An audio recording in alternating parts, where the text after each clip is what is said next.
Está no ar mais um programa da TV Comunitária do Rio de Janeiro, canal 6 da Claro Net. Eu tenho a satisfação de, mais uma vez, entrevistar a Sara Vivacqua, direto de Londres. Sara é advogada, Sara é uma militante da causa humana no mundo todo, ela mora na Europa e esteve conosco aqui no Brasil, acompanhando a delegação em defesa do Júlio Assange. Acabei de comprar um livro, encontrei o nome dela aqui, que ela é da equipe de defesa, né, do Júlio Assange.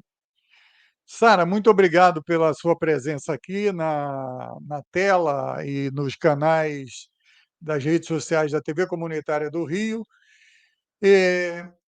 Você me mandou aí uma notícia de que você estava se dirigindo para o Cairo, no Egito, numa missão com várias outras entidades, organizações não governamentais, no sentido de inspecionar, fiscalizar e denunciar todas as dificuldades da chegada da ajuda humanitária em Gaza. Você foi pelo Cairo porque era a única alternativa de você chegar a Rafah, que é a entrada pelo Egito, né? Quer dizer, na faixa de Gaza. Então, vamos começar por aí. Depois eu vou te fazer outras perguntas. Eu quero agradecer muito a sua disposição, daí de Londres, encontrar um tempo para falar com a gente. Muito obrigado, seja bem-vinda. E aí, como é que foi essa viagem? Eu sei que teve lances espetaculares que você vai contar para a gente. Seja bem-vinda. Olá a todos da TV Comunitária do Rio de Janeiro. Olá, Moisés. Eu fico muito grata por mais esse convite aqui para falar de um tema que hoje é o tema que pode redefinir a geopolítica no mundo, que é a luta anticolonialista da Palestina contra as forças de ocupação de Israel. Bem, a gente sabe do internacionalismo que existe pelas causas justas, pelas causas humanas. É uma tradição que existe de longa data na esquerda, como, por exemplo, foi o caso das Brigadas Populares, que foram conclamadas, pessoas do mundo inteiro foram conclamadas para lutar na Guerra Civil Espanhola, que foi o primeiro embate entre fascismo e forças democráticas da história que nós conhecemos. Então, uma vez mais, várias entidades egípcias, como, por exemplo, o Sindicato dos Jornalistas do Egito, como um dos seus partidos, o partido de oposição à ditadura do Egito, que é o Partido Constituinte, conclamou o que eles chamam de cidadãos livres de todo o mundo, para que viesse servir como testemunho para a chegada de ajuda humanitária à Rafah. O que significa isso? Isso é para além de um significado simbólico, tem também um efeito prático. Comboios com ajuda humanitária estão saindo do Egito com a intenção de chegar até a Gaza. Ali existe a fronteira entre o Egito e a Palestina, que é em Rafah. No entanto, toda a ajuda humanitária que vai do Egito a Gaza, ela passa pelo crivo da ocupação israelense, que muitas vezes, na maioria das vezes, inviabiliza a chegada dessa ajuda humanitária. E os comboios também têm que passar por uma zona militar, que é o Sinai, no Egito, que são aproximadamente 6 checkpoints.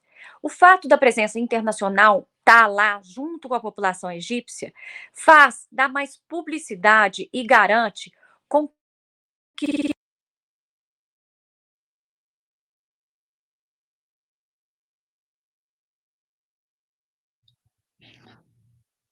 A gente teve um problemazinho com o áudio da Sara e logo em seguida ela volta.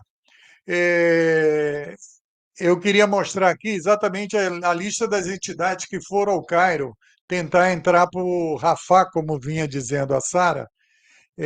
São entidades internacionais que formam um conjunto, um movimento que está, nesse momento, colaborando para a chegada da ajuda humanitária a Gaza. Como todo mundo sabe, a ocupação israelense está trazendo um transtorno muito grande para toda a população da faixa de Gaza. Essas entidades estiveram no Cairo tentando chegar na fronteira com Gaza via Egito, que era por onde entraria, está entrando de forma paulatina a ajuda humanitária. E essas entidades foram investigar as dificuldades, por que mais caminhões não foram liberados para entrar em Gaza. E Sara está trazendo para a gente exatamente essa notícia. Sara está de volta. Eu já citei aqui, já mostrei aqui esse banner com as entidades que estiveram junto com você. Prossiga, Sara.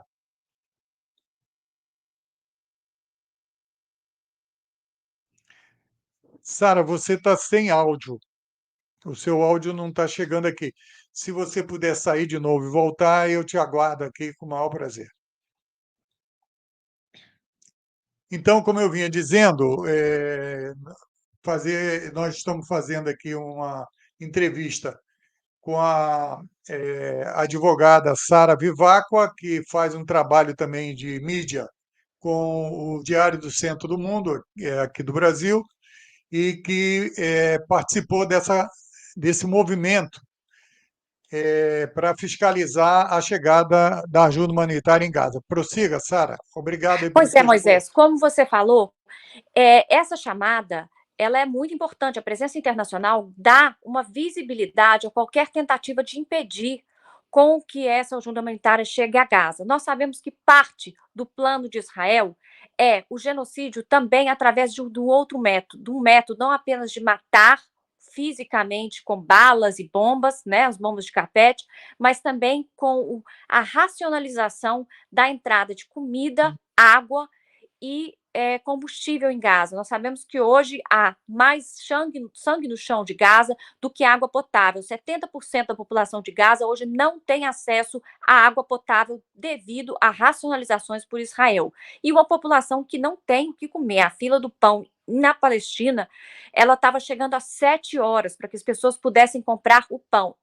A Palestina é um território ocupado e completamente controlado pelas forças de ocupação sionistas de Israel.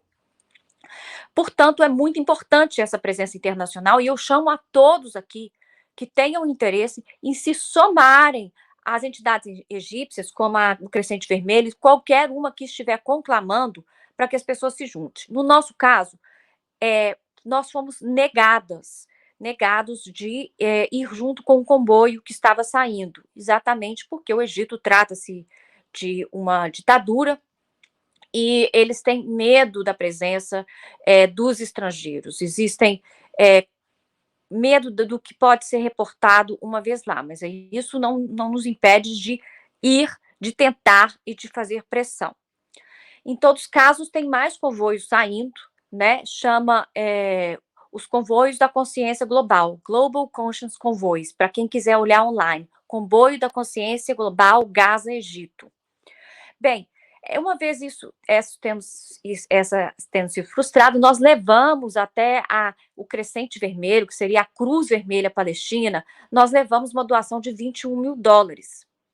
E fomos, então, convidados a empacotar as caixas. O que nos chamou a atenção, Moisés, que é um fato absolutamente difícil de entender, do ponto de vista racional, é de que as caixas tinham mais de 100 litros, caixas realmente grandes, onde as pessoas estavam sendo instruídas a colocarem no máximo 40 latas de atum, 10 pacotes ou 20 de farinha de trigo. E essas caixas iam com um volume praticamente livre, iam sendo fechadas e colocadas dentro desses caminhões. Quando a gente indagou por que disso, foi alegado razões de peso. Não me parece, e esse também não coincide com um protocolo que foi passado para o Partido Constituinte, que fez um próprio convoio. Era um protocolo diferente, onde as caixas eram todas empacotadas até o seu volume máximo. A única coisa que poderia ser colocada no seu volume máximo nessas caixas são os sacos para cadáveres doados pela Arábia Saudita. Esses sim podiam ser lotados até o topo. Então, nós estamos falando aqui, nós sabemos que Israel tem obstruído sistematicamente a entrada.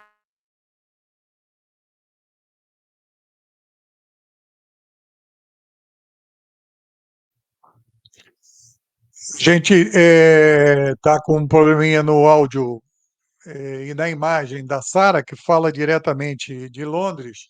Daqui a pouco ela volta aqui para complementar as informações sobre o trabalho. Ah, ela voltou.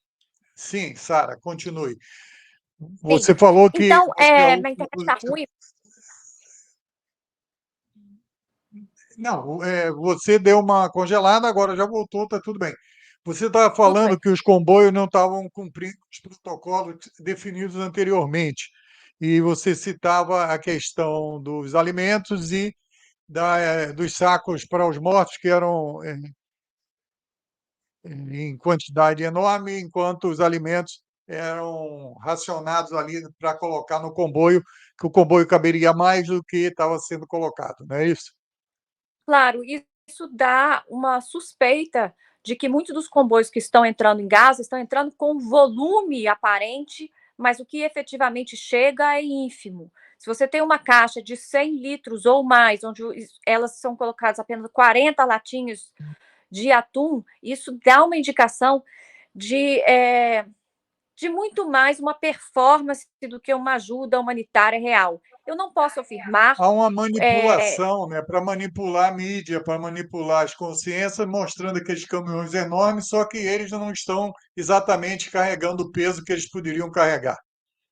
Exatamente. Da onde vem esse protocolo, eu não sei. Se é um protocolo do governo egípcio, se é um protocolo do governo israelense, isso é uma coisa que demandaria uma investigação, o que é difícil num país que está correntemente assinando um genocídio e um outro país que é uma ditadura militar sangrenta, que é o caso do Egito. Então é muito difícil esclarecer esse tipo de fatos, mas que são fatos relevantes, porque, Rafa, é a linha divisória entre a vida e a morte para a maioria dos palestinos, principalmente aqueles que estão gravemente feridos e precisam ter ajuda médica no Egito. Nós sabemos que Israel está fazendo um ataque impetuoso nos hospitais palestinenses, né? É, não só não só cortando suprimentos, mas também com invasão das próprias forças militares, com bombardeamento, né? Nós sabemos que isso é um crime de guerra, independente de qualquer coisa, o nome disso é um crime de guerra, possivelmente, e também poderia se dizer, na escala onde as coisas estão acontecendo, um crime contra a humanidade e, como os 7 relatores da ONU já disseram, um genocídio do povo palestino. A intenção do genocídio, que é o que é discutido legalmente, ela já foi dita e cantada em verso e em prosa pelas grandes elites israelenses, agora recentemente, as elites militares, o próprio Netanyahu, e os seus cargos, dos seus ministros, já falaram que a intenção é realmente exterminar o povo palestino, ocupar o seu território e dispersar aqueles que ainda resistirem em ficar, né? Temos aqui, então, uma situação muito grave. A questão da prisão ela revela muitas coisas, porque estávamos com contato na embaixada dos Estados Unidos. Nós estamos falando de uma delegação de jornalistas, de ativistas, de advogados, com grandes nomes, como, por exemplo, Max Blumenthal. Max Blumenthal, ele é judeu, de pai e mãe, e ele é um judeu anti-sionista que não compactua com as políticas sionistas de Israel.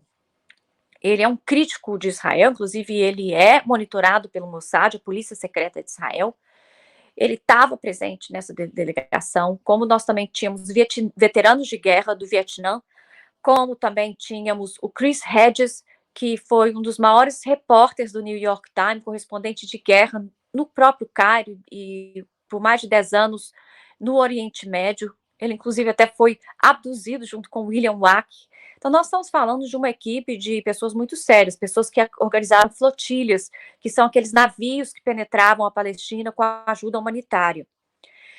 Nós chegamos à sede da Embaixada Americana e fomos assediados já, logo de início, pelos seguranças da Embaixada Americana. Nós fomos ali simplesmente para entregar uma carta, um ato simbólico, uma carta sobre a participação do governo norte-americano no financiamento, na incitação política e na participação do genocídio palestino.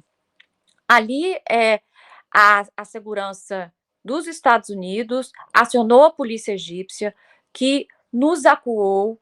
Eles eram números muito maiores que nós, chegaram já batendo num dos nossos ativistas, que tinha a feição egípcia, ou seja, um racismo. Ele foi selecionado pela feição egípcia dele, até que o prisioneiro de guerra do Vietnã, o veterano de guerra, desculpe, abraçou ele, deu um abraço militar protegendo ele para que a agressão não continuasse. Nisso nós fomos, pediram nossos passaportes, pediram nossos celulares e foram tomando da gente tudo que nós tínhamos em mão. O método era praticamente de miliciano, realmente. Eles chegavam gritando, várias pessoas faziam um ciclo em volta de cada um de nós. No movimento de constrição, ia tomando tudo e jogando a gente dentro de um caburão. Nunca soubemos por quê. Fomos isolados de qualquer contato com o mundo externo enquanto estávamos assim. Eu consegui mandar um recado rápido para o Kiko, anunciando, meu editor do Diário do Centro do Mundo, Kiko Nogueira, que eu estava sendo presa, e depois eu já não consegui ter contato com mais ninguém. Ficamos durante horas até a noite numa delegacia do Egito, sobre berros, gritos, interrogação. A gente era colocado em salas à prova de som, que fecham como bunker, inclusive com ameaças, até que um certo momento alguma coisa aconteceu e eles resolveram nos liberarem, falando que era um simples mal-entendido. Uma prática de violação de direitos, uma prática de intimidação com o uso do aparato do Estado, para que as pessoas não falem em favor da Palestina, para que as pessoas não protestem. E isso depois nós perguntamos, mandamos um e-mail para a Embaixada Americana questionando sobre a questão da nossa detenção, e a Embaixada Americana não negou nem confirmou que estava envolvida nessa prisão. Ou seja, nós podemos dizer que eles ordenaram essa prisão, apesar de saberem que nós estávamos lá e para que nós estávamos lá, junto com os seus marionetes egípcios. Então, nós fomos...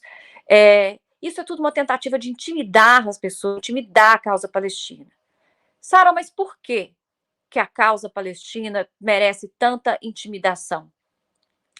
A causa palestina, como diz o professor Nasser, ela é capaz e ela já movimenta desde a sua existência as lutas pelas causas justas em todo o mundo. A luta, você não precisa ser um palestino, você não precisa ser um judeu antisionista para entender a causa palestina. Nós temos um povo que mora há mais de 2.000 anos em um território, e que a Europa, para ficar livre dos judeus, cria um Estado dentro do território deles, e um Estado que tem uma premissa racista de que só é para os judeus e não para nacionais, e que começa a violar sistematicamente, diariamente, todos os direitos daquelas pessoas que não são judias, dos palestinos, os povos que estão nessa terra há mais de 2.000 anos. Então, nós estamos falando de vandalismo, de detenções ilegais, espancamento, tortura, assassinatos em massa, detenção de crianças de 2 anos, de 9 anos, checkpoints, controle sobre a vida e a morte em todo o território de Gaza, humilhações e o genocídio que nós estamos vendo agora. Eu acho que não existe argumento maior do que as fotos, os filmes que nós estamos vendo sobre o que Israel está fazendo com a Palestina. Há mais crianças mortas na Palestina em 45 dias, em termos percentuais, do que no Iraque, no Afeganistão, do que na Síria. O que nós estamos falando aqui é um genocídio que nós estamos vivenciando com fotos a cores. E a causa palestina, ela acorda todas as lutas no mundo inteiro, ela une essas lutas no mundo inteiro. E ela é uma luta anticolonial. Ela é uma luta geopolítica, de certa forma, porque ela está desafiando o poder colonial dos Estados Unidos e daqueles países que apoiam Israel militarmente e politicamente. Os Estados Unidos, a cada ano, dá 4 bilhões de dólares apenas em investimentos militares para Israel. É parte do orçamento americano. Joseph Biden... Tem uma vertente, Sara, e tem uma vertente também econômica dos Estados Unidos, né, sobre a energia do petróleo e tal em toda aquela região. Eu queria que você falasse um pouco também que movimento vocês fizeram para chegar a Rafah e o que que o governo egípcio disse, por que que vocês não podiam chegar até lá, porque vocês não entraram clandestino no Egito, né? Vocês entraram como uma delegação que, como o Egito está na ONU, essa presença de estrangeiros é uma coisa relativamente natural. Então, qual foi a desculpa esfarrapada que deram a vocês para realizar isso, além desse episódio da prisão?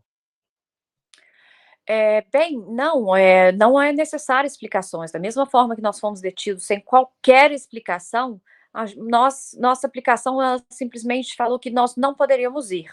Então, nós temos pouca visibilidade. Pode ser por uma falta de tempo hábil, pode ser porque algumas. É uma especulação, eu realmente não sei o que dizer.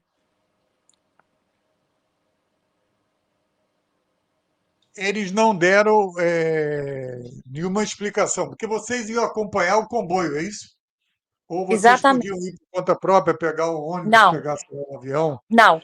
Não é possível entrar na zona dos Sinais sem autorização prévia. É uma zona militar com 6 checkpoints e o Nossa. governo egípcio está absolutamente aterrorizado da presença internacional em Rafah.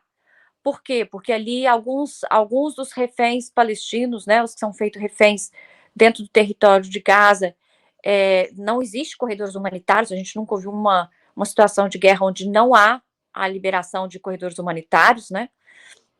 Então, as autoridades egípcias, isso eu ouvi de uma fonte muito segura, estão absolutamente em pânico de que exista um foco internacional reportando o que realmente chega até a Gaza e o que não chega até Gaza. Eles têm muito medo também de que alguma pessoa cruze a fronteira sem que ela seja percebida e entre em Rafa e comece a reportar ali o que está acontecendo, entre em Gaza e comece a reportar.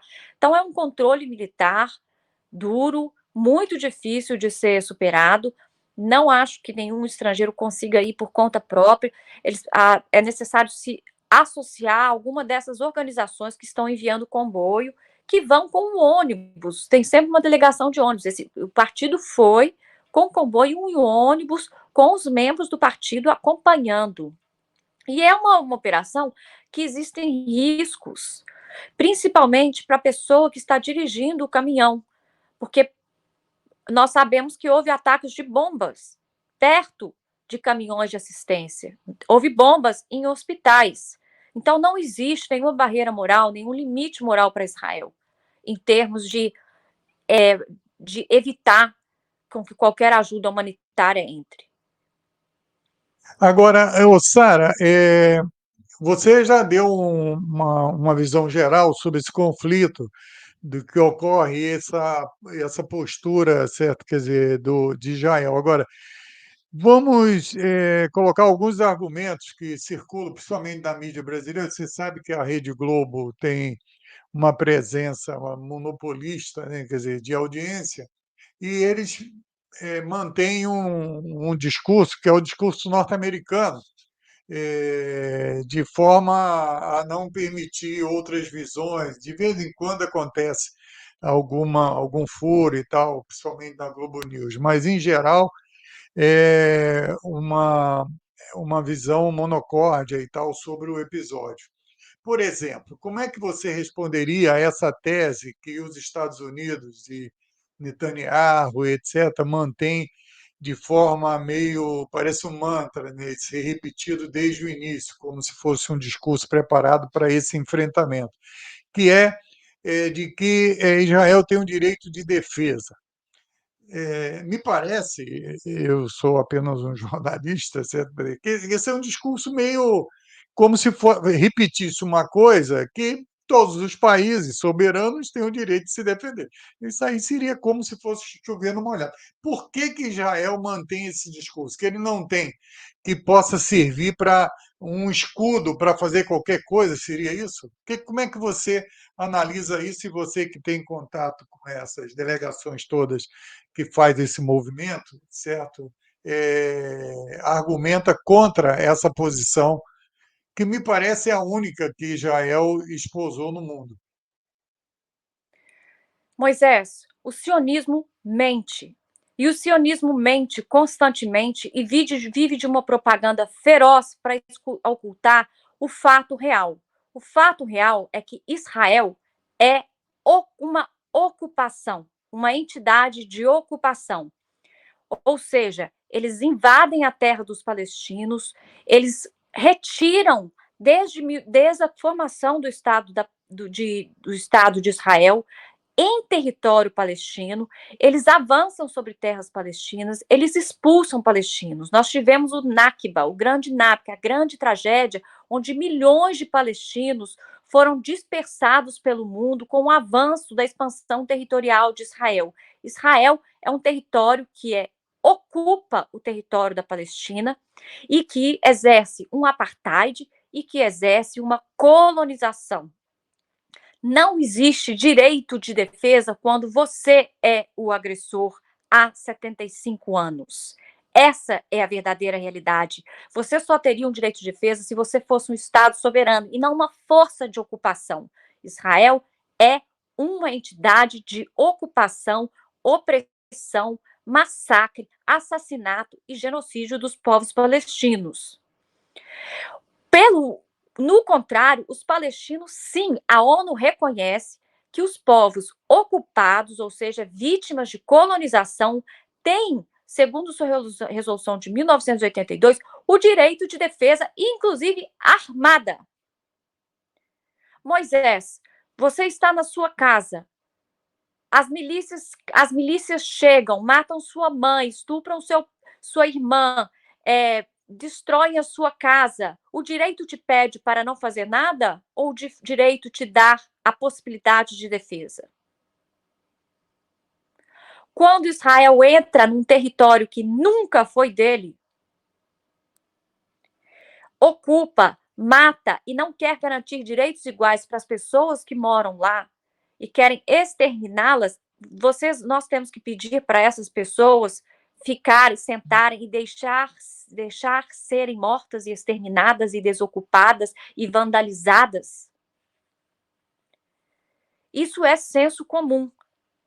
Como Israel desafia o senso comum, o senso humano mais primitivo de empatia, de amor próprio, as mentiras precisam ser muito grandes, constantes e bem pagas. E nós sabemos da pressão que a CONIB e outras entidades sionistas têm feito na mídia, mídia brasileira. Eu queria contar uma história aqui. Durante a ocupação nazista na Polônia, quando Hitler já estava perdendo, uma criança, isso é uma história real, uma criança começa com ódio, depois de ter perdido a família, começa com ódio a arrancar os cartazes do Hitler. E um padre vira para ele e fala assim: não, deixa, porque a verdade agora pode aparecer. A verdade agora está aparecendo. Israel está desesperado para ocultar os fatos e a verdade e está cada vez com mentiras mais extravagantes. Ninguém mais acredita. Então, os fatos falam. Não, um outro assunto, uma outra questão que se coloca é a questão de vincular a necessidade dessa defesa e desse genocídio, etc., por causa do Hamas.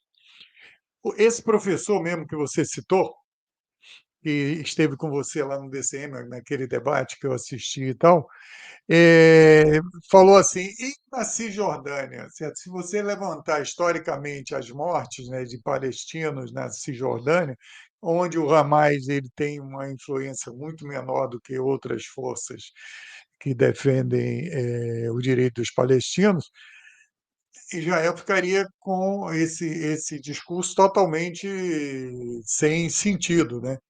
Porque se colocar que a questão é o Hamas, é fugir exatamente de tudo isso que você colocou, desses 70 e tantos anos de ocupação da terra, porque esse professor também falou o seguinte: quem é o ocupante? Quem é o invasor? Né? Quer dizer, os palestinos passaram por aquela grade, o pessoal que foi lá. Mas, aquilo era a terra deles, certo? Que foram exatamente ocupadas quando se constituiu, diferentemente da decisão da ONU, só o Estado de Israel, né? Primeira coisa que a gente tem que saber é que a Palestina não é reconhecida como Estado, portanto, ela não pode ter um exército, mas ela tem uma resistência. O Hamas é um partido político que tem um braço de resistência armada, mas o Hamas não é a única resistência armada da Palestina. Existem pelo menos outras 6 ou 7 dentro do meu conhecimento.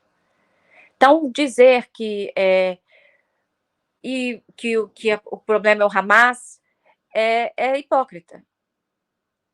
Bom, primeiro nós sabemos que a resolução da ONU dá o direito à resistência armada quando o seu território é ocupado. Israel é o invasor, como você colocou, e os palestinos são os povos ocupados. Eles têm um direito de defesa, inclusive armada.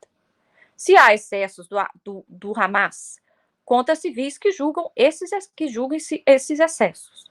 Agora, o que nós estamos vendo aqui é mais de 20 mil civis palestinos sendo dizimados como uma punição geral por Israel.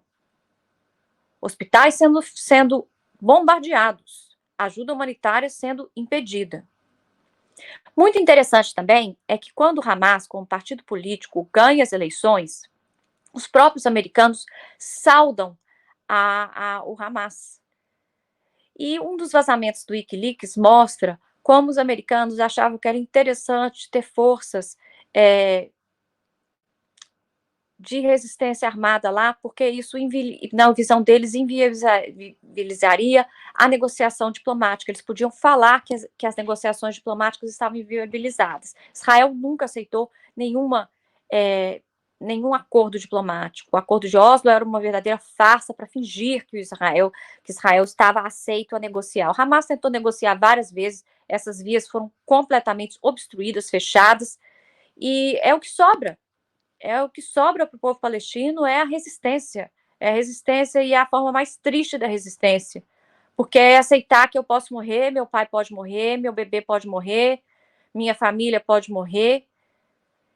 E eu acho que o Arbex também falou uma coisa muito bonita. Israel não contava com uma coisa na hora que ele foi invadir: a resistência, a resiliência, a bravura, a coragem, a fé dos povos palestinos. Eles Isso, estão. isso que eu ia falar com você, porque eu vi a entrevista do Arbex, algumas entrevistas do Arbex, e ele avalia que Israel está tendo, não é divulgado, obviamente, por aqui, em muitos lugares e tal, etc. Está tendo muita dificuldade nesse processo de invasão terrestre lá em Gaza. E eu estou falando com você e acabo de receber uma notícia aqui, eu não sei quem é esse articulista, Scott Ritter, certo? O Ele é um Hamas vence a batalha grande por Gaza. analista militar americano que trabalhava na ONU. Inclusive, ele analisa que não havia, que não existia armas químicas no Iraque. Ele é um grande analista militar. Seria interessante ouvir o Scott Ritter. Então, ele acabou eu recebi de outra pessoa, obviamente, o Hamas vence a batalha por Gaza. O Arbex falou isso, porque durante, acho que 3 dias, ele deu uma entrevista e falou que nos últimos 3 dias, ou nos últimos 10 dias, sei lá, quanto o exército de Israel conseguiu avançar. Não conseguiu. E ele disse, eu não sei como é que a resistência palestina está agindo, mas está agindo em túneis, eu não sei como é que eles estão vivendo, como é que eles estão se alimentando, como é que eles estão tomando banho, etc. Ele citou isso nessa entrevista. Então, você também concorda com esse espírito de que a resistência dos palestinos está realmente surtindo um efeito e minimizando, pelo menos, e até mudando, porque Israel inicialmente não queria o que o Hamas estava oferecendo, que era fazer uma parada humanitária para trocar reféns, etc. Tal. O Israel resistiu o máximo tempo que ele pôde, e o Hamas tinha oferecido isso. Sabe qual é a maior prova de que Israel não conseguiu avançar militarmente? O fato deles terem que negociar com o Hamas. O que eles sempre negaram, se opuseram e proclamaram aos 4 tempos.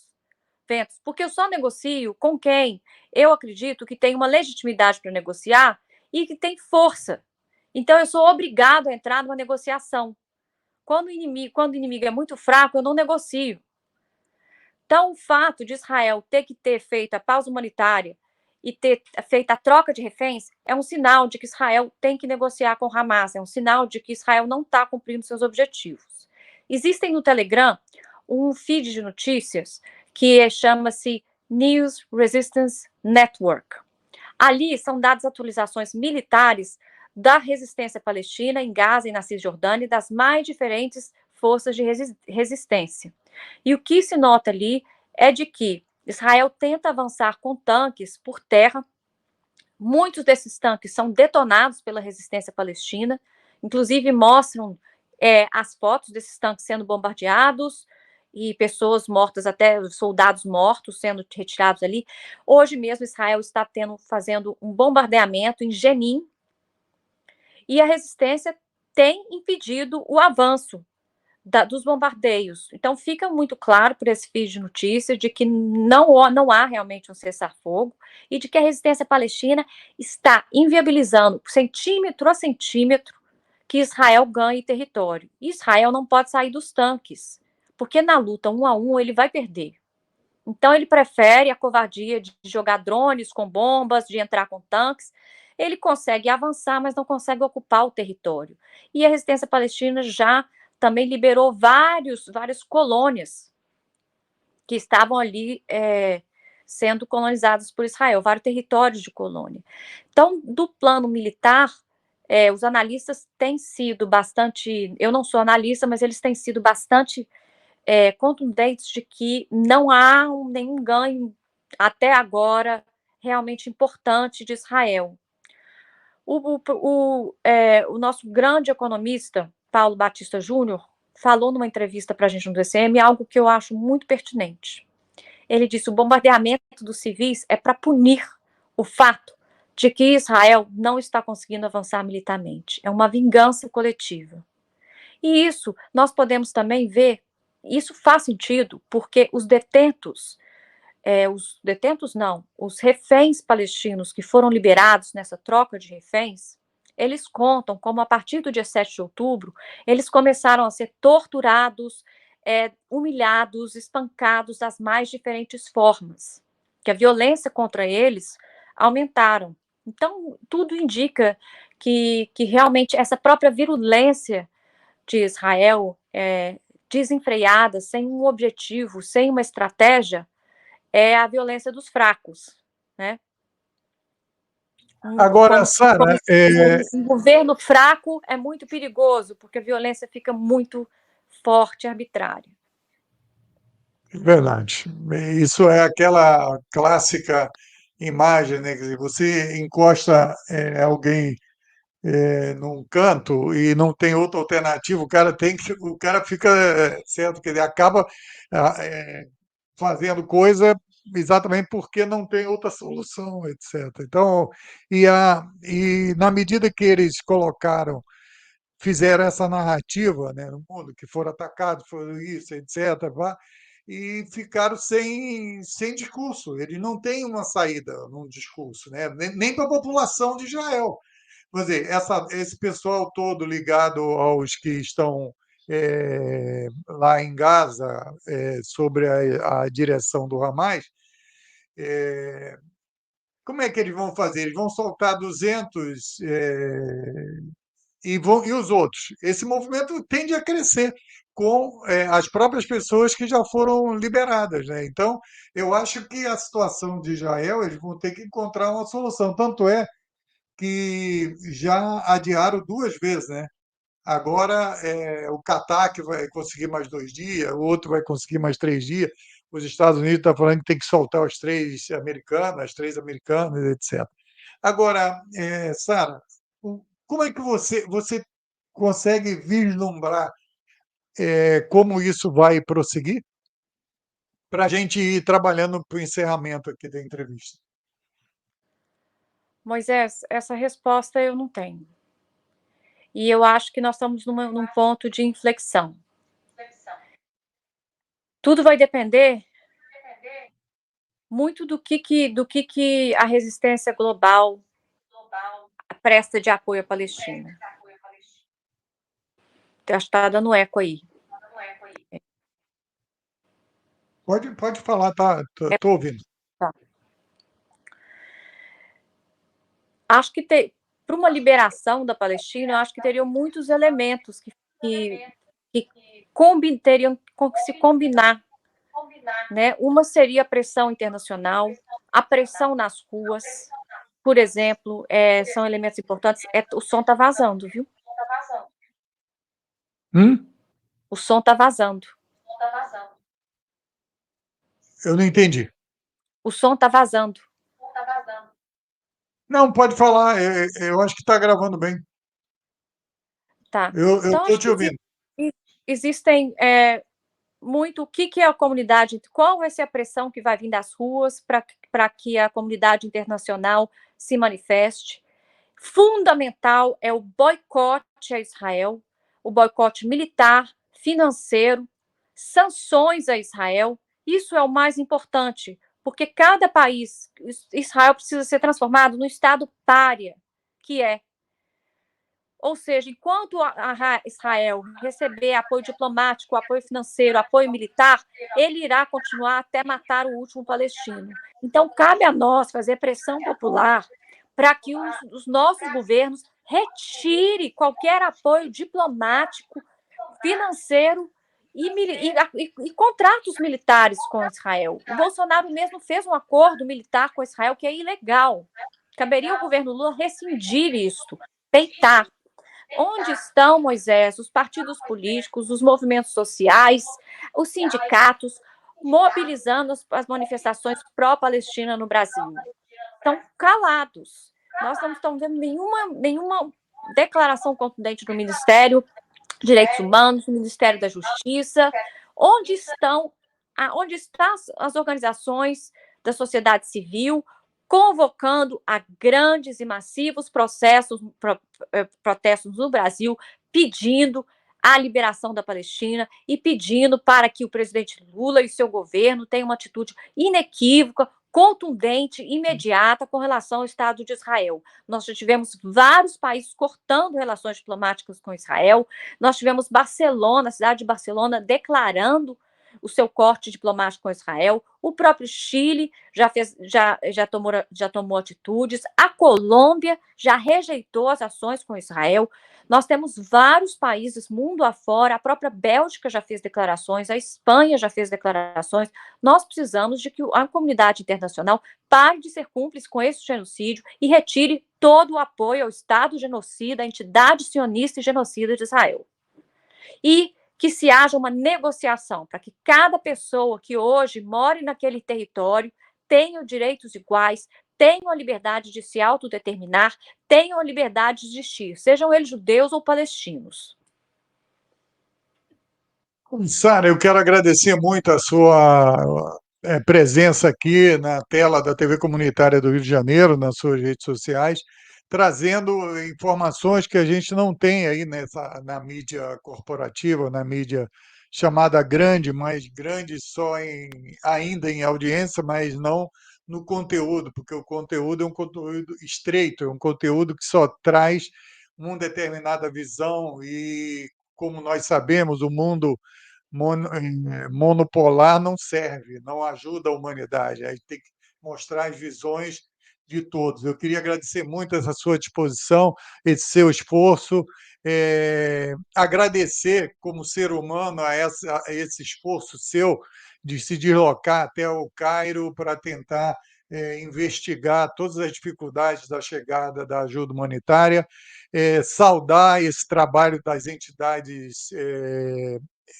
não governamentais que nós citamos aqui, que esteve com você lá, e denunciar essa atitude do governo do Egito e do governo dos Estados Unidos de impedir que vocês chegassem para exatamente denunciar isso que você acabou denunciando aqui. Aqueles caminhões enormes que estão entrando em Gaza, que são importantes, são merecedores de aplausos, porque o povo palestino merece essa ajuda, ele não está completo, porque ele está levando menos do que poderiam levar, certo? É uma coisa racionalizada, a conta-gotas e tal, e nós precisamos que a ajuda humanitária chegue aos palestinos em Gaza e que essa guerra seja encerrada e toda essa solução que você aqui nos trouxe, de uma solução mais definitiva, que depende de atitudes mais eh, fortes e firmes dos países de se colocar contra esse genocídio e contra essa política racista, né, do governo de Israel.